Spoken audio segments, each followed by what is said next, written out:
Hello বন্ধুরা, আজ আমি তোমাদের কাছে নতুন একটা রান্নার রেসিপি নিয়ে এসেছি। আজ আমি মোচার তরকারি করে তোমাদেরকে দেখাবো। এই রান্নাটা আমি খুব সহজ পদ্ধতিতে করে তোমাদেরকে দেখাবো। যারা তোমরা প্রথম রান্না শিখছো তারা তোমরা এইভাবে খুব সহজ পদ্ধতিতে রান্নাটা করতে পারবে। এখানে দেখো মোচাকে আমি সেদ্ধ করে নিয়েছি, আলুকে দেখো এরকম ছোট ছোট করে কেটে নিয়েছি।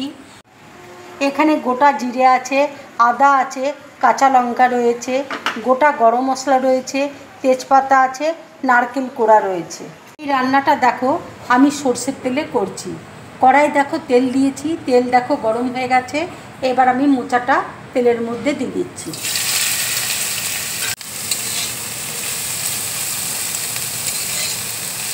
এবার দেখো একটু আমি হলুদ দিয়ে দিচ্ছি, আন্দাজ মতো দেখো নুন দিয়ে দিচ্ছি।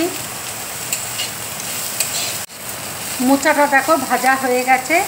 এবার আমি গ্যাসটা অফ করে দিচ্ছি, একটা প্লেটের মধ্যে তুলে নিচ্ছি। এবার দেখো মিক্সির মধ্যে আমি আদা, কাঁচা লঙ্কা, জিরে আমি বেটে নিচ্ছি। এবার দেখো একটু জল দিচ্ছি, নিয়ে বেটে নেব। কড়াই দেখো সর্ষের তেল দিয়েছি, তেল দেখো গরম হয়ে গেছে। এবার আমি তেজপাতা ফোড়ন দিচ্ছি, গোটা গরম মশলা দিচ্ছি। এবার দেখো আলুটা আমি দিয়ে দিচ্ছি।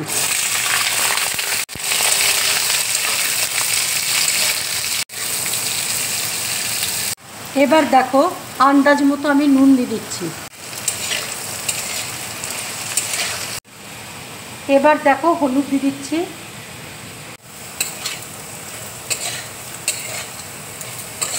বাটা মশলাটা দেখো দিয়ে দিচ্ছি। নারকেল কোড়া দেখো দিয়ে দিচ্ছি।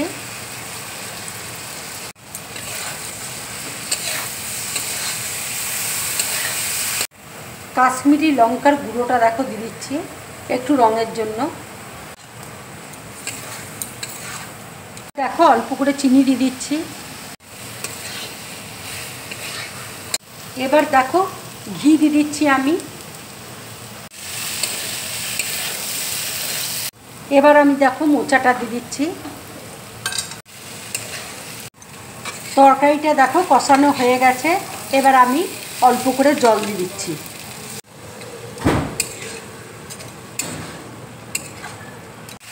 রান্নাটা দেখো হয়ে গেছে। এবার আমি গ্যাসটা অফ করে দিচ্ছি।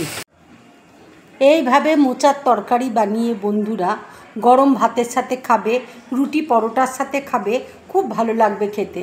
যদি আমার এই রেসিপিটা তোমাদের ভালো লাগে তাহলে লাইক করবে, শেয়ার করবে, আর ডিম ব্লগ চ্যানেলটাকে সাবস্ক্রাইব করবে।